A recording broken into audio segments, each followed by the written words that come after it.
everyone. Welcome to the Rockstar Hour. We are talking about the real truth of working from home.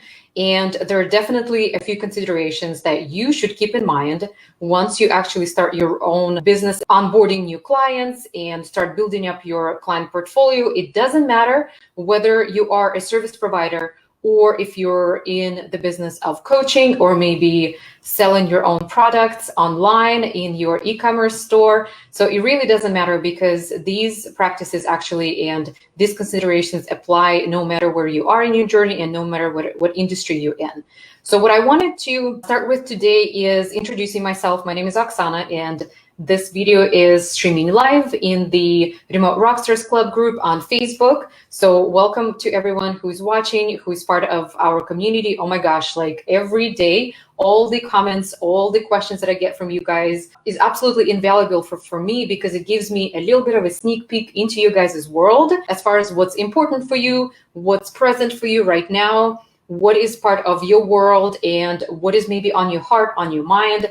I'm always curious to hear from you guys, and I'm always actually appreciating the feedback that you guys provide. And you know, today we might be stepping into the zone of slight discomfort, maybe slight vulnerability, and even honest truths, because sometimes I feel like the industry glorifies the whole notion of working from home, opening up your virtual business. And that's absolutely exciting. Don't get me wrong. I mean, it's absolutely amazing when you make that decision to start running your own business, working for yourself, being your own boss, and then working around your schedule that works for your family, that works for you and your interests and hobbies and passions. All of that is great. The unlimited earning potential, I can keep going as far as all of the amazing benefits that go into this. And what I actually wanted to share with you is that today or these days, we get a question about, Oksana, I know, or as Remote Rockstars, you started your own virtual assistant company.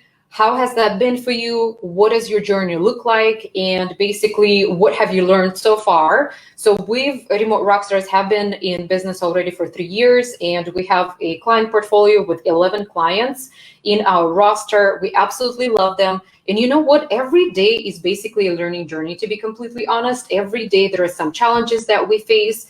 There are some wins and celebrations that we share with our clients, and that's absolutely amazing. That's actually the best part of our work. But today I definitely want to share with you some of the things that are often overlooked or just not mentioned in the virtual assistant or just virtual professional community, and some of the things that you need to keep in mind to just make sure that you set yourself up for success. And you know, some of the amazing benefits that I already listed is the lack of the commute, right? The unlimited earning potential, and then you get to create your own schedule. You get to spend more time with your family, or you can actually create your schedule around your family. Maybe maintain a better work-life balance, maybe not having an overbearing boss looking over your shoulder. You can travel to any location that you want in the world and be location independent. That's amazing, right? All you need is basically Wi-Fi and laptop just to make sure that you have a reliable internet connection. That's what usually our clients ask for, and to maintain more or less the same working hours if that's possible. And to still be present online when they need you for emergency situations. And even then, you can always come up with a plan B, and we'll talk about that a little later. All of that sounds amazing. And I'm not going to lie, this is just kind of like that dream lifestyle that all of us want and all of us try to achieve. And the most important thing is that you can make it all happen. You are in charge, and actually you make the decisions to ensure that this is a successful life for you. This is the work-life balance that you're looking for. And it feeds your soul, it nourishes your soul, right? And it fulfills you professionally and personally. And you know, that part is actually really important for me, and that's what I often bring up with my team, just making sure that their work still brings them a lot of joy. And maybe if there are some of the projects that they do not enjoy doing, then I find other ways for them to still thrive in their environment. And then we either outsource, delegate it to someone else in our team, or we invite another team member that could specialize in those things that are our blind spots or something that we just don't enjoy doing. So what I want to start today with a few questions that we are often asked as far as what types of services can I offer, especially when you guys lack a little bit of confidence in the very beginning of your journey and you need a little bit more support as far as going on your own. So lies about a few things: your education, money, business, success. What I mean is that you don't need a degree as far as your education to be successful in life and to be doing what you actually want to do. So you don't need to spend time and get a loan or save up some money to go to school to earn a degree to be able to provide virtual services. I see it time and again when people actually win over with the quality of their work and their skills and their professionalism over any type of education that might or may not be part of their professional portfolio. In fact, if you're actually creating your professional portfolio, then you do not mention your education period. I mean, it's good if it's there and if it complements the services that you provide, of course, mention that. But that's kind of part of the traditional resume. And again, just a reminder for you guys that resumes are generally part of the corporate or traditional job environment. Professional resumes are mostly for the freelancing and virtual professional work. So that's the major difference here. So ultimately, when you're applying for a job, you do not need to provide a resume. You can just send them the professional portfolio, which will showcase your expertise and the services that you provide. You can make money without the degree. Like I said, you do not have to spend time or money invested in those years in college. And you also don't need to spend an hour stuck in traffic, right? Like that's another independent piece here, and being location independent and just enjoying your home environment to the fullest, not spending money on gas. And in fact, we're actually suggesting to spend that time that you're used to investing in commuting to work on your personal development. Maybe it's part of your spiritual practice in the morning. Maybe it's journaling. Something, again, that nourishes your home soul, like the home of yourself, right? And something that can be part of your morning routine or practice in the morning or evening, something that can get you unplugged and disconnected after a long day of work. So you don't need to spend 40 to 50 hours working for a person that you actually do not enjoy working for. Like I was talking about that overbearing boss or demanding boss, because you have the choice of only working with clients that you enjoy, that you vibe with, right? So that you actually are passionate about their work, their mission, and their community. So that's also important. You definitely have that choice. And I want you to remember that, yes, some clients can pay you more money for your services. And at the same time, if their work is not with your integrity, I bet you again and again, I actually know some personal examples in my life, my professional life, where freelancers and virtual professionals just ultimately quit on the spot without a contingency plan because they were just so fed up with lacking that integrity and lacking the passion and just really not enjoying the type of work that they were doing for the client because, again, they were out of integrity with themselves and it was going against their morals. So it's important to always keep that in mind, that it has to be a good personality and culture fit aside from the financial fit. When you're considering a job, right? A new client or just a new project. And you don't need, and another lie about a business on the business side is that you actually don't need a big team or team period, right? So you always are in charge as far as making a decision, whether you want to run your practice solo and just maybe keep your business on the intimate side. And maybe that's just part of your business mission, is to have that intimate community that you're building and you're happy to just stay with that community, with that size. Or you can definitely make a decision to start delegating and outsourcing work, which brings a bit of a different spin to this side, only because sometimes it's hard to give up control. It's hard to not micromanage, and it's hard to release, that control over the things and the quality of work, the expectations of work, right? So when someone else gets back to you with the work result and it doesn't match your expectations, what's then? So that's a whole nother piece about art of delegation. But then again, you are in charge as far as working from home, deciding on the size of your business, whether you want to grow, where you want to keep it intimate, who you want to support, the types of entrepreneurs and business owners you want to work with, or the clients in your coaching community that you want to be intentionally and purposefully part of your space. So basically, I know a lot of full-time entrepreneurs that work less, that actually have 4-week or 4-day work week, and then they make more than their full-time jobs. I have a lot of examples like this with our clients who are part of our roster and just being in the community of entrepreneurs. Another question that is burning, I guess, like for a lot of people is, will I be making enough money, right? So then in my traditional job, and the simple answer to that is yes, you will make more money, and a big and here, that it might take some time. I bet you, especially once you get more comfortable in your marketable skills and you gain that level of confidence and expertise that will allow you to niche down, to specialize, that's when you can definitely, or even offer customized services, that's when you can definitely come up with higher rates that will be super sustainable for your clients. Maybe you will launch some evergreen products that will be just constantly running on the back end and bringing you that passive income. Maybe there will be some other DIY or done with you types of tools that you can be selling and offering your clients that could be also become part of your income stream. There's so many different avenues and opportunities here. I just want to encourage you to definitely learn to invest in yourself. And that's actually something that's not often mentioned in the work from home or virtual community, is that yes, you still need to invest into your professional development, and yes, it will be going out of your business expenses. It's basically the money that you earn in your business. Part of it should be invested back into your professional development. It might be courses, it might be personal coaching, it might be a paid membership community, whatever route you choose and whatever value you find.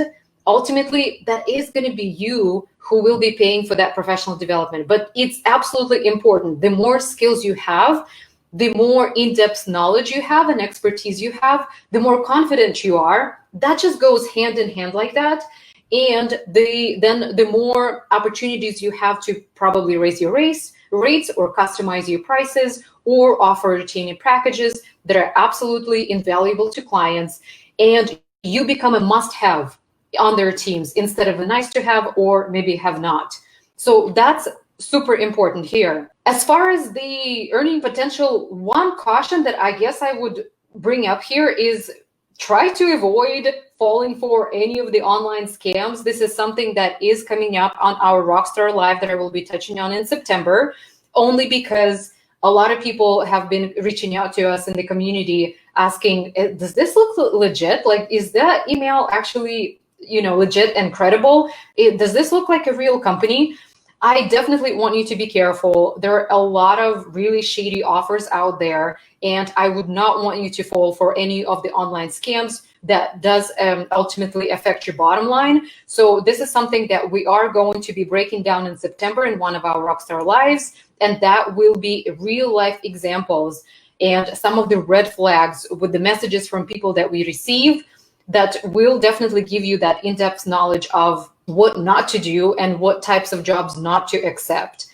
Another thing that I wanted to mention here is that you can make as much money as you want if you don't stall in these initial action steps as far as announcing your business, letting everyone, the whole world, including your family and friends, know that you are now in business for yourself. You are a virtual professional. Doesn't matter, again, what type of business you're running, whether you're a coach or a virtual assistant or a graphic designer, social media manager, podcast manager, but letting basically everyone know with confidence and expertise that you are the leader in your niche, in your area, and that you're open for business. Here is a little nugget about confidence, is that confidence flourishes right along with your skills. So basically, the more you invest time into maybe your professional development or practicing out different skills, the more confident you ultimately become. That confidence starts exuding itself in everything that you do, in every discovery call that you have with a client, in every sales call that you have with a coaching client that you want to sign. It's important to keep practicing the scripts and to actually have a script for a discovery call, and then to just keep practicing with the skills. It can be as simple as creating a spreadsheet for your family as far as your monthly budget, or maybe a menu of dishes that you want to cook for the whole week or whole month. That planning aspect of it, learning how to use Excel and then using that in the professional portfolio. I know Pam Elliott was actually asking a question as far as like, yes, professional portfolio, all of that is amazing and great. And at the same time, what if I actually don't have any work experience? I bet you probably have done something for yourself as far as like, have you worked in Canva a little bit to even create your own logo? Or do you run your social media and you create images in Canva? Please include that into your professional portfolio. It will showcase to your clients that you actually have that graphic design, at least basic knowledge of the graphic design skills, and Canva is perfect for that. And then just the example that I made with the spreadsheets, right? Just use something that you can actually make and create for your family. Have you planned a trip for your family and you use that Excel spreadsheet? You can maybe even include a little snippet from that, and that will show your client that you are organized, you're detail-oriented, and you know how to run spreadsheets. Airtable also runs on spreadsheets, right? Google Sheets, all of that is that same basic knowledge. So anything that has to do with the email management, maybe you actually took the time to practice and organize your own inbox. Just maybe, again, take a screenshot of your inbox with different color-coded folders and with the different titles and names and maybe the organization that you chose for your inbox. Let that be part of your email management section in your professional portfolio. So these are the real-time examples that are actually taken from your personal and professional life. And that can become part of your professional portfolio, because in the portfolio, you don't need to mention the client's name or their company name. It just talks and actually highlights your professional experience and examples. Just let that be. And then you know what? Put together the professional portfolio and run it by us, Remote Rockstars. You can either share it in the group and invite others to chime in and to provide their feedback, or just shoot me a DM message on Facebook, and I'll be happy to review and give you a video walkthrough and then just record my thoughts when I go through all of the sections. I will be happy to put my time into making sure that you stand out. So that would be my suggestion here. I think I digressed. There has never been a better time to start working from home than now.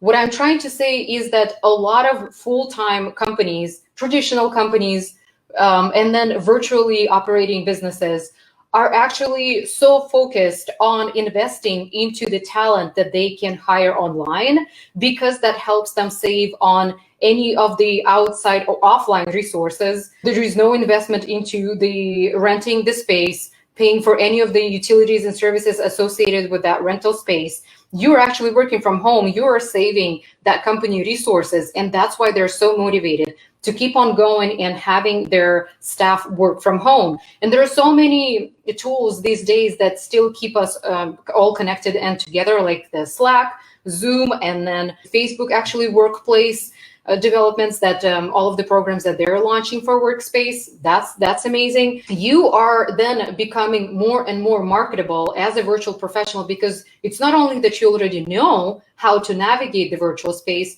it's also that you have the skills, the marketable skills that you can offer. And this actually brings me to my next point, as far as, do I need to say to sell makeup, jewelry, or essential oils, or cookware to make my ends meet? And no, the simple answer is no, you do not have to invest into any inventory or multi-level marketing companies to be successful at working online or just taking your business from offline to online. No, you do not need to do that. Your only task is to select the marketable services, to review the services or the skills that you have, and then see how you can package them into a marketable set. So basically anything that has to do with email management, social media, graphic design, as simple as just knowing how to work in Canva. And please invest maybe an hour, 2 hours, put it on as a time block on your calendar and just play with whatever.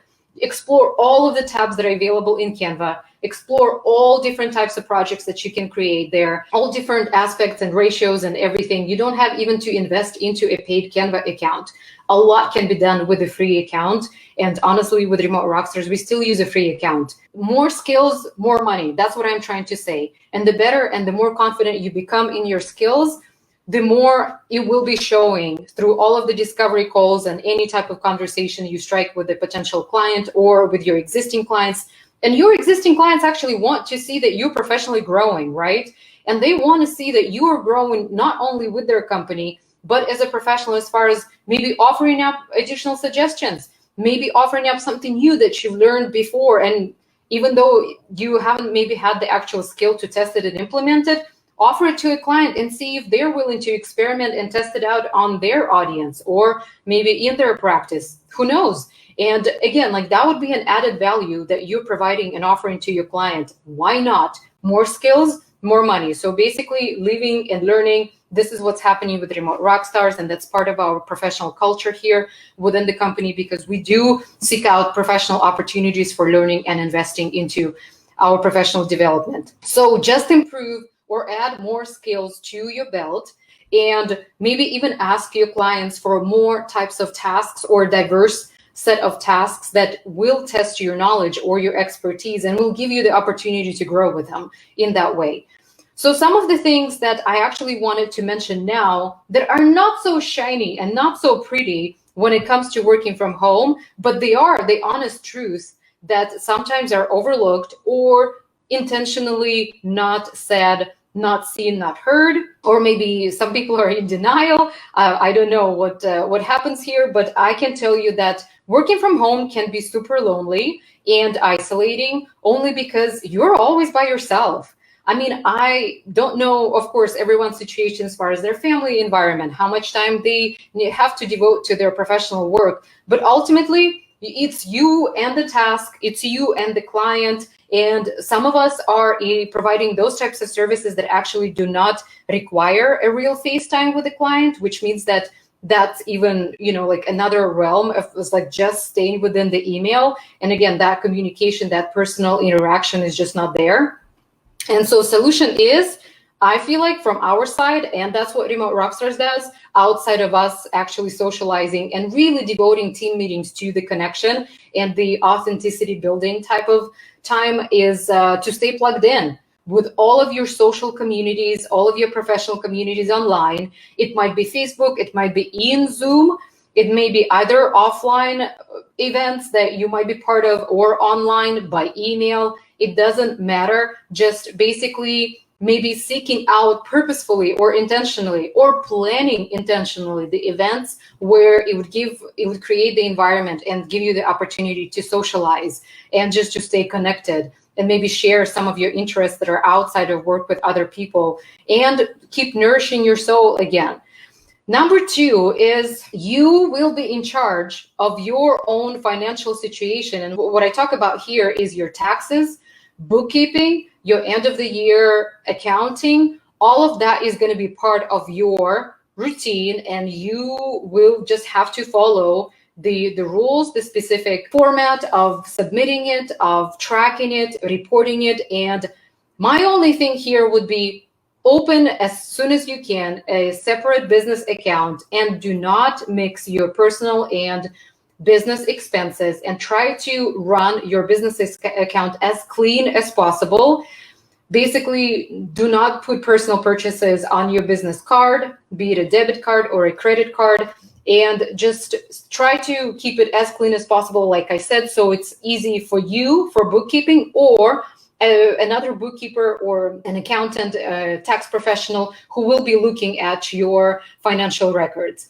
So find actually a tax professional well in advance the tax season so that you can start building with them that relationship that you will definitely rely on when the tax season rolls around, and they have the opportunity to actually dive in and to audit your business well in advance. So it's not a rushed service that they're providing you when the season comes, and they can give you better recommendations for write-offs, deductions, and any type of the chart of accounts as far as the categorization of your business transactions on the bookkeeping side. So definitely invest some time into that, and maybe building that relationship, like I said, in advance. And it might be some butter work that you're doing with that professional. Maybe you're helping them out with something else, and in return, they're helping you with your financial history and your records.